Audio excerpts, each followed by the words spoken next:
Thank you so much for being here. My name is Scott. I'm one of the pastors here and just want to welcome you. We're going to continue on in our series today. We're making our way through the book of Revelation, Romans. They both start with an R. But before we do that, I want to take just a second and talk about Mother's Day. Because it is Mother's Day, we want to wish all the mothers happy Mother's Day. But the reason I want to talk about Mother's Day is because mother is a word, I always describe it as it is an emotionally charged word. And what I mean by that is there's some words that are neutral. Just like when you hear it, it's like, okay, but there's some words that when you hear it, as soon as you hear the word, it generates emotions within you. And it generates emotions based on your experience. And so for a lot of us, when we hear the word mother, that actually, I would say for most of us, that generates some kind of emotion within us. Because here's what I know to be true of every single one of us. We all have a mother. In case you didn't know that, that's why you're here on earth. Every single one of us is here on earth because we have a mother. So I know that we all have a mother, but I don't know what your experience with your mom is. I don't know what your experience is if you are a mom or if you want to be a mom. For some of us, when we hear the word mother, there's joy and there's gratitude because we love our mom or we loved our mom and she was an amazing person and gave us so much and we have all these great memories. And for some of us, we think about the fact that we are a mom and just the joy that brings us. And so for a lot of us, the word mother generates a lot of gratitude and joy and happiness. But for others of us, it's just a more complicated word. Because maybe we didn't have a good relationship with our mom. And so there's all this, like, we look at other people and we see all the things that we missed. Or maybe we've lost our mom recently. And so the fact that we're at Mother's Day is a reminder of what we don't have anymore. Maybe for some of us, we always wanted to be a mom, but for whatever reason, we were just never able to be. And so for others of us, when we hear the word mother, maybe there's pain or there's hurt or there's loss. And I bring this up because I just want you to know, whatever the emotions are that you feel when you hear the word mom, that's okay. Like, it's okay. I know sometimes we feel like, if I should feel this. No, your experience, your journey is yours, and whatever that generates in you, that's okay. And however you celebrate today or not celebrate or whatever you do, like, that is completely okay. That's part of what it means to be a human being. One of the things I believe, though, and I believe this with all my heart, is if we want to live as followers of Jesus, which I know not all of us may identify as that, not all of us, some of us are just here checking it out, and that's great. We're glad you're here, but we are a church, and so what we want to do is inspire people to follow Jesus. And so as individuals, as a community, one of the things that's, I think, important for us is we want to live lives of gratitude.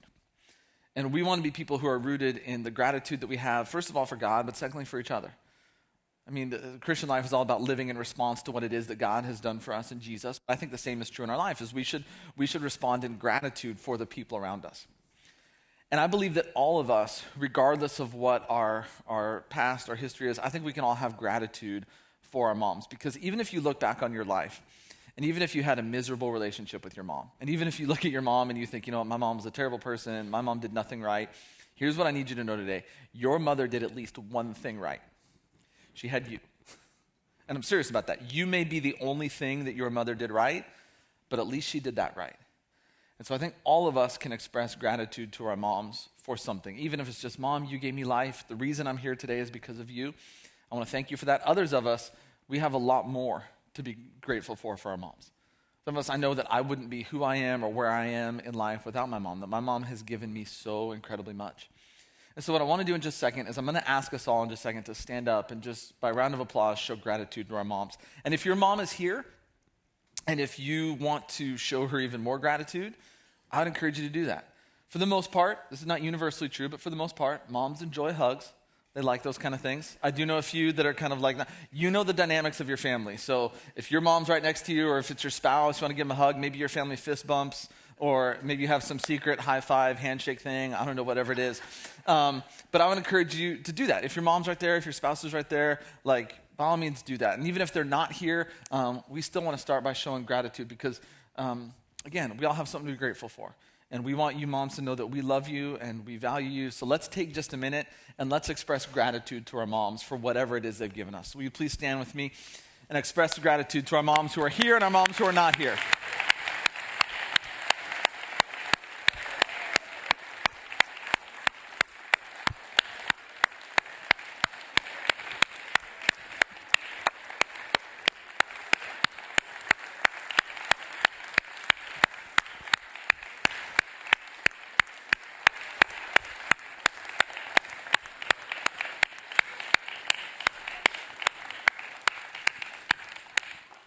Thanks. Let y'all go ahead and grab a seat. Moms, we do want you to know, if you're here, how much we love you and appreciate you. And so I hope you have a great day today and you get to do whatever it is you want to do. And for those of us who have a mom here, let me just encourage you, what we just did right now should not be the end of what you do for your mother. Hopefully you have something planned. If not, you can always make it up on the fly. So, and even if your mom's not here, if she's across country or something, you should probably call her or FaceTime her or something. So just my word of encouragement. But moms, we love you. Hope you have a happy Mother's Day. Like I said, hey, you're welcome.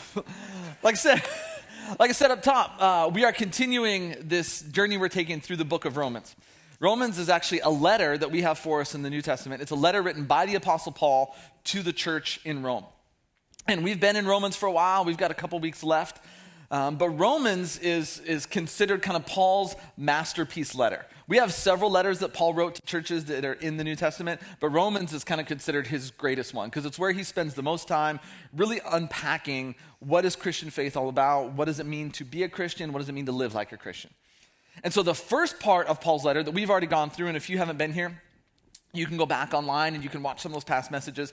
But the first part, Paul spends unpacking really what is the gospel and what does it mean. And the gospel is a word, if you've been around church very long, you may have heard it before. A lot of times we use it, but we don't always define it.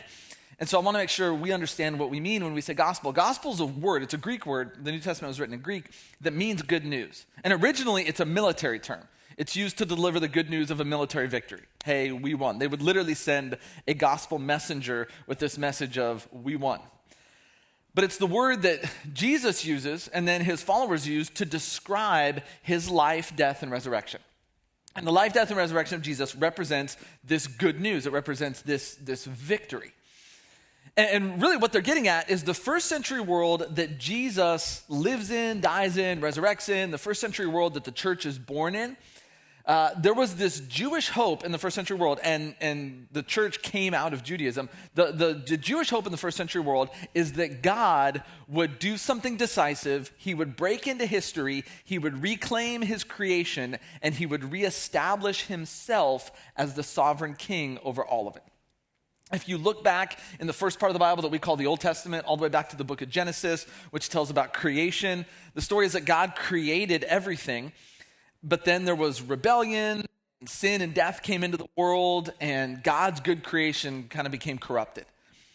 And so the hope from that point on is that, man, God's going to reclaim it, and he's going to reestablish himself as the sovereign king over all of it. So when you get to the first century, this is what Jewish people are waiting for. There's this anticipation that, man, God's going to do it soon. He's going to do it soon. He's going to break in. He's going to reestablish himself as a king. And so after Jesus' death and resurrection, this is what his followers believed. And this is what became the gospel. The gospel was this announcement that in Jesus, God had acted decisively and was making everything right and restoring himself as king over all creation. So when we talk about gospel, here's the definition we've been using for gospel. It's the good news that God's reign began in Jesus. That's what the gospel is. That in Jesus, through his life, death, and resurrection, this is the means by which God is overcoming death and sin and evil and chaos, the means by which God is restoring his creation, and the means by which God is reestablishing himself as sovereign king over everything. Not that God ever lost his power, but that there was sin and death and all this kind of crazy stuff, and so now God is reestablishing himself and himself alone. And so this is the gospel. So this is what Paul spends the first part of Romans kind of unpacking. This is what it means. Like, this is what the gospel is all about. This is how it works out. Then when you get to the second part of Romans, this now is Paul kind of being more practical and explaining, and this is what it means to live with Jesus as your king. Again, the first part is, here's how Jesus became king. Here's what he did in order to reestablish his sovereignty. Now, here's what it means to live with Jesus as your king, which is ultimately what it means to be Christian. Christianity is not just a checklist of, oh, I believe this, I believe this. Christianity is when we live our life with Jesus as our king. And this is what Paul's going to explain. And so we pick up today in Romans 12, verse 3. Paul says, here's how we live with Jesus as king. He said, do not think of yourself more highly than you ought, but rather think of yourself with sober judgment in accordance with the faith God has distributed to each of you. For just as each one of us has one body with many members, and these members do not all have the same function, so in Christ, we, though many, form one body, and each member belongs to all the others. So Paul starts off and he highlights what is really one of the outstanding characteristics of Jesus, and that is Jesus' humility. Paul, in another letter he writes in the New Testament, we call it Philippians, Paul talks about how Jesus did not hold on to that which was his, to that which was owed to him, but he let go of it for the benefit of others. That Jesus literally gave his life. He died for people who were cheering for his death. That he took everything that was his and he emptied it of himself to the benefit of other people. Paul says, I want you to remember, that's our founder. The founder of Christianity, he died giving himself away to the benefit of other people. That's how our founder lived. That's how he died. That's how we are going to live. That is our king. And so this is what Paul, pointing back to Jesus, says, if we live with Jesus as our king, then we live lives that are rooted in humility and service. Paul, in fact, if you go back to the beginning of Romans, as he's writing this letter, he introduces himself as Paul, a servant of Christ Jesus. That's Paul's identity. It's not one thing I do, it's who I am. Paul says, I am a servant. And if we're going to live as followers of Jesus, we are going to live lives as servants. We're going to use what we have, who we are, our energy, our gifts, our resources. We're going to give that away to the benefit of the people around us. And we're doing that because it's what our king did, and it's what we do. Like that's how it works. If Jesus is our king, we will live the same way that he lived. And then Paul goes on, and he talks about how, it begins, our identity is rooted in the fact that we're a servant, but then Paul talks about how we are connected to one another. And so Paul starts off helping us understand our individual identity is rooted in we are servants, but we are servants that God has collectively put together to form, in this case, the analogy that Paul uses is a body. And Paul talks about the fact that Christianity is not an individual thing. See, one of the things that's happened in our culture, and I don't think like the church did this on purpose. I actually think it's part of the evolution of our culture. But as a church, we just kind of gave in and acquiesced to it, is that faith became this really personal thing. That faith is an individual thing. And so my faith is about what I believe individually and how it impacts me, and it's all about me. That's totally counter to how the New Testament understands faith. That when people were baptized in the New Testament, which is how you would kind of begin giving your life to Jesus and becoming a Christian, when you were baptized into Jesus, you were baptized, yes, into him, but also into the church.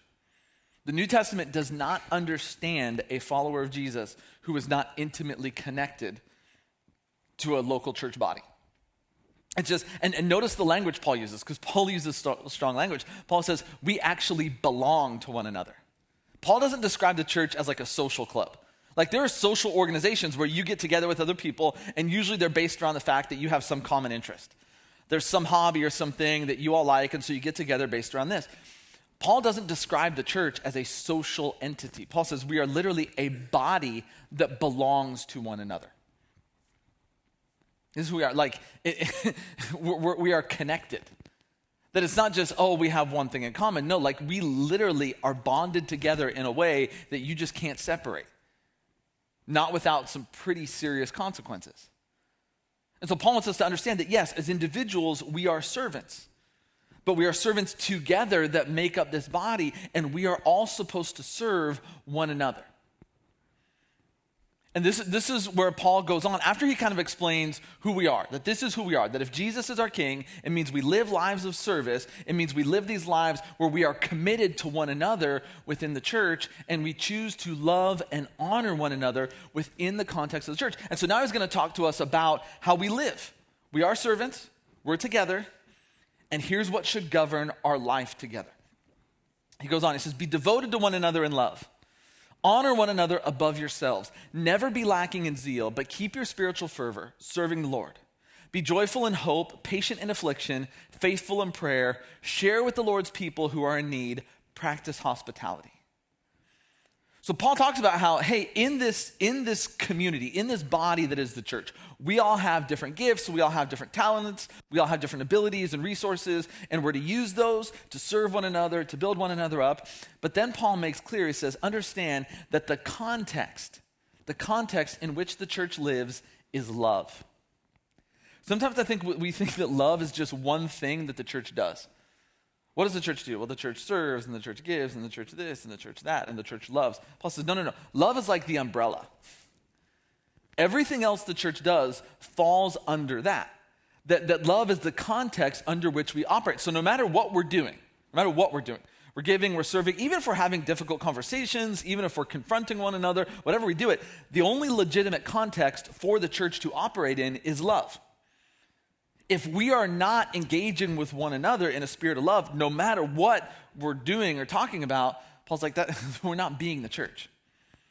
Because again, go back to our founder. He's betrayed, he's tortured, he dies, and how does he respond? In humble, loving service.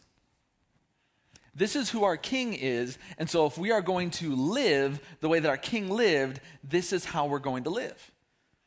Again, for Paul, the church, being a Christian, isn't just about believing things. Jesus never invited people to believe him. Jesus invited people to follow him. And following means I live the way that my king lived. And so this is what Paul's kind of laying out. Here's what happens. We're all unique people, individual people. We all have our own gifts, talents, resources. But we are, in our identity, we are servants that God has brought together to make up the church. We use those gifts to love and serve one another under the context of love. But then this is where it starts to get really difficult. As if it's not already hard enough, Paul says, love isn't just the context in which we treat each other within the church. That's hard enough to do because we find enough within the church. Paul says, but love is also the context with which we engage with people outside of the church. And here's what he goes on and says in verse 14. He says, bless those who persecute you. Bless and do not curse. Do not repay anyone evil for evil. Be careful to do what is right in the eyes of everyone. If it is possible, as far as it depends on you, live at peace with everyone. And here's what Paul says. When you live with Jesus as your king, you are not allowed to treat anyone as an enemy. When you live with Jesus as your king, you are not allowed to treat anyone as your enemy. I want you to let that sink in for a minute, and as it sinks in, here's what I want you to realize. I want you to realize how many posts you need to go home and delete. How many things you put on Twitter and Facebook and Instagram that you're like, I got to go home and delete that. I want you to think about how many conversations you need to apologize for. Because we do this all the time. We treat other people as enemies all the time. And a lot of us even define ourselves by who our enemies are. And remember the word he uses. Everyone. You can't treat anyone as an enemy. A friend, your spouse, your children, your neighbors, celebrities, politicians. You are not allowed to treat anyone as an enemy. Andy Stanley is a pastor in Atlanta. He says this. He says, just because someone treats you like an enemy doesn't mean you need to repay the favor. You don't. Because again, what did our founder do? He literally died on a cross while people were cheering and insulting him and making fun of him. And what is it that he says on the cross? Father, forgive them because they don't know what they're doing.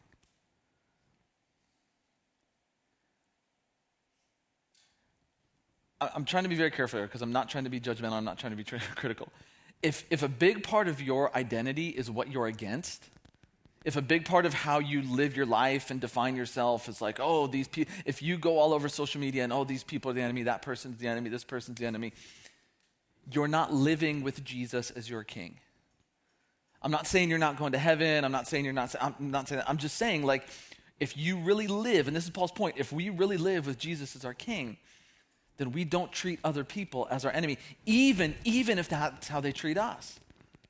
This person did this person did that. Yeah, Jesus was betrayed and he was killed, and he still gave his life for the people that did that to him. No one's saying it's easy. No one's saying it's simple. But Paul's saying this is what it looks like to live with Jesus as your king. You don't treat anyone as your enemy. But see, a lot of times we go, oh, but I believe the right things. But again, Paul's point is like, Christian faith isn't about what you believe. It's about whether or not you're following Jesus, who is your king. This is a picture inside it's a church in Jerusalem called the Church of the Holy Sepulchre. And I've been in this church. It's a very, very cool church. This church sits on the spot that is traditionally considered the site where Jesus was killed, buried, and resurrected. And so for people within the Christian tradition, this is like probably the most sacred site in the world. It's this incredible holy site. And you walk into this church and it's in like, you just turn the corner in Jerusalem, like you walk around the corner and it's just kind of there and you walk in. And once you're inside the church, they even say that this little structure here, which you can see is inside the larger church, like this is where it all actually happened. This is like the most, how they know that, I have no idea. But again, that's kind of like the tradition part. And you can see people lining up to walk in here. And it's a powerful thing. Again, I've been there, you walk in, it is just a powerful thing to think like, and this is where it happened. Again, even if this isn't on the exact spot, it's in the vicinity, and man, this is where it all went down. I read an article that I think was on NBC News. The article was from 2008. But the article was talking about how there are 6 different Christian groups that kind of are responsible for the stewardship of the Church of the Holy Sepulchre.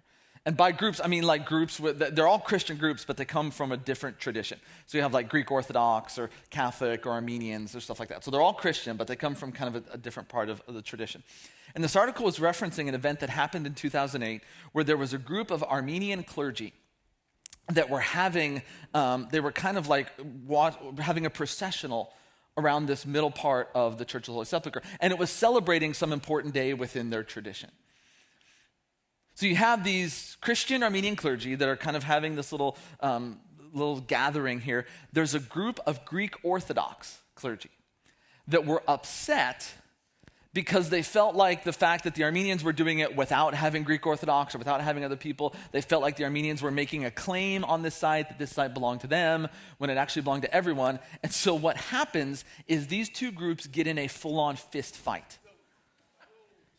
Literally, they start punching, hitting, kicking, yelling, they're bruising. The person who wrote the article said someone gave an interview, one of the clergy members gave an interview, and they had a gash in their forehead and they were bleeding.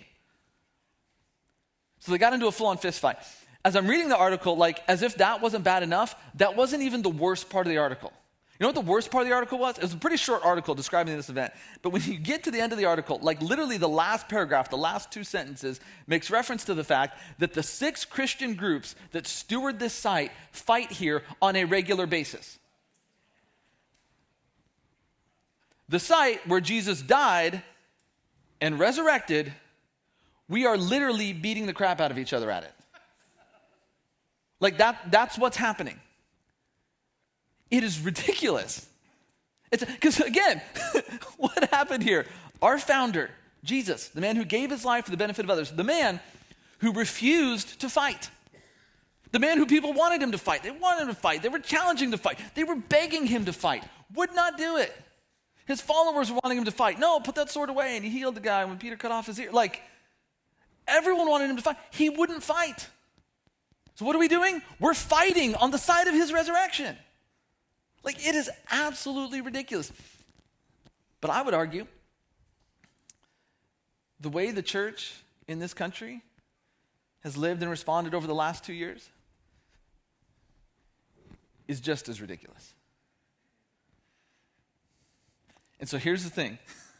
This is about to get really, really uncomfortable. Paul starts off talking about our identity, that we're servants because this is who Jesus is, and we're this body that you know, we love one another because this is how Jesus lived, and we love people even outside of our body because this is how Jesus lived. And then Paul's going to transition now into talking about how we live as citizens under the government under which we live. And this has probably been the most divisive thing within the church in this country over the last couple years. How do we as the church respond to the government when the government does this or that? And you have people that are all over the place. And it's a really divisive issue. And I know, like, it's probably easier to just not talk about it, but Paul talks about it, so we're going to talk about it. But here's what I'm going to ask. Just hear me out. I'm going to read what Paul wrote, and then I'm going to try to the best that I can to kind of frame where I think Paul's coming from and ultimately what it means for us. Because it's really easy to take Paul's words and kind of twist them around. But I think Paul's point here is incredibly powerful for us. And here's what I want to say before we get into this. Remember that it's only ever possible when you're talking to a group to talk in generalities. Like there's a big group of us here. So when we talk about things, whatever we talk about, we can only talk in generalities. But as people, we always jump to specifics. Well, what about this? What about this? What about this? What about that? I get that there's specifics. But Paul's talking generally here. And so what we want to do is say, in the generality, what is Paul saying about how we should live as people? And then with that general understanding, then we're able to go back and say, okay, what about this and this and that? So we're talking generalities here, okay? But here's what Paul says. Romans 13, verse 1. This is immediately where he goes on to from his whole thing about love. It's not like he says love and he says something. Paul says love, then he gets right into the government, what it means to live as a citizen. He said, let everyone be subject to the governing authorities. For there is no authority except that which God has established. The authorities that exist have been established by God. Consequently, whoever rebels against the authority is rebelling against what God has instituted, and those who do so will bring judgment on themselves. And so what Paul does is again, he kind of makes a reference back to Genesis and the Genesis account of creation. Because if you look at the way the creation story is written in Genesis, it's written to say that God moves from chaos to order. That's what happens, is out of all of this chaos, God creates an ordered creation because God likes order.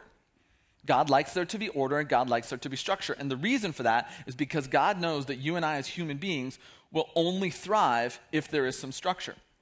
Now, I know some of us are super structured people, and some of us are like, we're just more free-flowing and more relaxed. Even if you're more free-flowing and relaxed, you still need a certain amount of structure to thrive. We all do. It's just the reality. And so God likes an ordered, structured creation, not because he's like a totalitarian that has to control everything, but because he knows that in order for human beings, in order for creation to thrive, there has to be a certain amount of structure. And so even Paul, if you go back to when Paul talks about the gifts that we all have as people, some of the gifts that Paul talks about are things like leadership and administration. And so in the different places in our world, whether they're at work, even within the church, at school, there's people that are placed in positions of authority and leadership. And Paul's point is, that is a good thing. It's a noble thing. And when you talk about governments and politics, that has to do with social order. People who work, whether it's at the city level, the state, the federal government, that's all about how do we put some order to our social life together as a group of people. And Paul's point is, that is a good and noble thing. That is, God wants that. God wants there to be people in authority so that we can put some structure to it so that there can be some order. Paul is not saying that every government is a godly government and makes choices that honor God. Paul's not saying that, and he would never say that. Well, again, Paul's talking generally, and he's saying, look, government is a good thing. It is, in principle, in its ideal. Don't get into specific, but it is a good thing. God has put that there in place so that we as people can thrive. Paul even goes on and says, for the most part, you really only have to fear government if you do things wrong. Like if you do things wrong, if you mess up, if you make mistakes. And again, I know we could point out, well, what about this government or what about that government? Paul's not getting into the exceptions. He's getting into kind of the overview. For the most part, that tends to be true. If you live as a good person, you do what's right, you do good things, you're not going to get in trouble. And Paul even goes on to say, and this is one of those verses that you just hate, like you wish this wasn't in there. Paul says, when it comes to the government that you live under, Paul says, you need to give them whatever you're due to them. You need to give them respect. You need to give them honor. He even says taxes. He says, pay. You just wish that wasn't, you're just like, Paul, come on. Paul, just give me permission not to pay my taxes and hold on to the money. But Paul says, no. If your government collects taxes, and that's part of how we structure and order society, give them those taxes. And so Paul's advice is he's saying, like, listen, what you should do is you should try to live as the best citizen that you can within the place that you live. Now, again, our first reaction is like, well, what if they're wrong? What if they're corrupt? What if they're evil? What if they're... And I get that, but here's what I want you to remember. Who does Paul write this about? Rome. At this point in time, it is illegal to be a Christian. It's illegal. They can get in trouble. So Paul's writing this to a group of Christians in Rome, in the heart of the empire, in the heart of a corrupt society, and he's saying, to the best that you can, you need to live as a good citizen, even though the empire hates you. Even though if they find out what you really do, they're going to throw you in jail. And when Paul writes this, you know who the emperor is? It's a guy named Nero. And like 6 or 7 years after Paul writes Romans, you know what Nero's going to do? Nero's going to start mass persecution and kill a ton of Christians. And not just kill them, he's going to like torture them and kill them in gnarly ways. This is the guy that Paul says, like, hey, to the best that you can, live as a good citizen in the place that you live. And you just have to ask you, like, Paul, why would that be your advice? Why would that be the advice that you're writing to the church in Rome who lives in the heart of an empire that is hostile to them? And here's why. Because Paul's priority was the mission of the church, not the comfort, rights, or welfare of the church. I want to say that again because it's really important. Paul's priority was the mission of the church, not the comfort, rights, or welfare of the church. See, Paul understood something about the church that we have kind of missed. See, the church exists to be the visible representation of the reign of God. I mean, go back to the gospel. That's what the whole book of Romans is based on. What's it based on? That the gospel is the idea that God became king in Jesus. So if we believe the gospel, if our life is founded as the gospel, then that means we live our life where Jesus is our king. And what the church is meant to show the world is the church is meant to show the world this is what it looks like when Jesus is king. The church exists as a foretaste of what eternity will be. That when Jesus comes back and defeats sin and death forever and remakes all creation new and reestablishes that, this is what that life will look like. That's why the church exists. The church does not exist for itself. The church exists for one reason, to advance the reign of God. And the reign of God happens in individuals' lives when we as people turn back toward God, when we place our life in God. The reign of God is advanced when there's healing and when there's restoration and when there's justice. So the reign of God happens in individuals' lives. It happens in our communities. It happens when relationships and marriages are restored. All of that. That's why the church exists. The church exists to advance the reign of God in the place that church is. And the problem is, whenever we make anything else the priority, we lose. The church in our country is in trouble because we have made other things our number one priority. And whenever the church makes something else its priority other than the reign of God, we lose credibility, influence, and we compromise our witness. Because we stand here and say, oh, we're all about Jesus and Jesus and Jesus, but then people look at us and go, no, you're not. You're about this and you're about that. And in this country, man, we have made so many things our priority. For a lot of churches, numbers become the priority. How many people come to your church? How many people sit in the seats? That's what matters. We got to do whatever we can to get the most amount of people in here. For some churches, really, it's honestly about, if we're honest, it's about wealth. It's about prosperity. For some churches, it's about status. What's our status within the country? How much power do we have? How much control do we have? For some churches, it's about politics. And hear me out. I'm not saying that any of those things in and of themselves, I'm not saying that all of those things in and of themselves are bad things. I'm not saying that you and I as individuals shouldn't have opinions and we shouldn't care. What I'm saying is none of those are the church's priority or mission. The church's priority and mission is the advancement of the reign of God. And when we make something else our priority, we lose every single time. Because we end up standing up to the world and saying, you know what we're about, we may not use this language, but this is what we're about King Jesus, because we sing all these worship songs that say all these things. Oh, it's Jesus, Jesus, Jesus. But then people look at us and go, well then, but you're all about this, and you're all about that, and you're all about this and that. You tell me you're about Jesus, but that's not how you live. The church in this country has lost influence.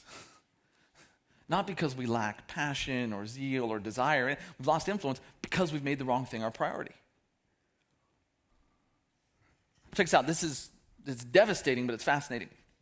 Historically, in our country, crisis has drawn people back to church and back to faith. Look at September 11th. September 11th hits, it's this big national tragedy, and people start like flocking back to churches. And they start going, because in crisis, we've turned back to faith. That is almost universally true in crisis that our country has experienced, except for COVID. If you look at church, church engagement, it has been like on the decline for decades. Decades and decades. Like it's pretty much down and to the right, pretty much solid. But again, you have these little moments where crisis hits and it jumps up a little bit. But COVID doesn't jump up. COVID actually accelerates the exodus. And there's all kinds of reasons why, but here's a statistic that I found that's again, it's devastating, but it's fascinating. 69% of people raised in religious homes, so these are people that were raised in a home that was part of their upbringing. 69% of people raised in religious homes say that religion causes more harm than good. That's a high number, but check this out. 63% of people who were not raised in religious homes believe that religion causes more harm than good. There are actually more people who were raised in a religious home that believe it's harmful than people who weren't raised in a religious home. Because you know what happens? Our kids have watched us, and they have watched our reactions, and they have watched the priorities that we have pursued, and they have determined for themselves what you say you're about and what you're actually about are not the same thing. And what you're actually about is destructive and harmful to people and to our society. And so we're out. That's what happened. And it happened because we made the wrong thing a priority. We lost influence by majoring in the minors. We lost influence because we didn't keep our priority our priority. We didn't focus on the mission of God, which is the advancement of his kingdom and reign. Now, go back to Paul. Okay, go back to what Paul is saying to the church in Rome. Paul's writing to the church in Rome in the heart of an empire that is hostile to them, that it's illegal to be a Christian. And what is his advice? You be the best citizen that you can be. First of all, on a practical note, you're a part of an illegal religion. Don't do anything dumb to draw attention to yourself. You don't say, hey, they're going to come arrest you or throw you in jail. But Paul says, but the other thing is, and this is what Paul's biggest priority is he says, your job is to advance the reign of God where you live. And the way you most effectively do that is you live as the best citizen of your community that you can. Again, this is coming from Paul, okay? And Paul, if you're familiar with his life, Paul gets in trouble with the authorities. Paul gets thrown in jail. Paul gets beat. Paul's not just this guy that acquiesces to everything around him, but Paul never does any of the stuff he does with the spirit of rebellion, or I'm going to stick it to the man, or this is our rights. Paul does it for the benefit of other people. There's a posture that Paul carries, and the posture that Paul carries is, I am going to be the best neighbor that I can be. Even if you hate me, even if you disagree with me, even if you want to throw me in jail, I'm going to love and serve and give my life for you because this is what my king did. This is what it means for me to live as king.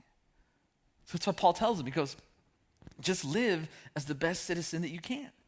Because in Rome, you are supposed to be this picture and this foretaste of what eternity will look like. And you want people to look at you and say, you know what? That's how I want to spend my eternity. That's who I want to spend it with. That's what I want life to be like. I want to live with Jesus as my king because, quite honestly, it is a better way to live. And this is why after Paul talks about this, he comes back to the idea of love. He frames his conversation in love, and he says this in Romans 13:8. He says, let no debt remain outstanding except the continuing debt to love one another. For whoever loves others has fulfilled the law, the commandments. You shall not commit adultery, you shall not murder, you shall not steal, you shall not covet, and whatever other command there may be are summed up in this one command.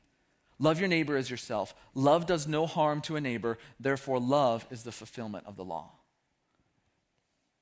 Paul just goes through it. He says all these commands. And I love his phrase, don't do this, don't do this, whatever other law there might be. This is how you fulfill them. You love your neighbor. You don't do anything that brings harm to your neighbor.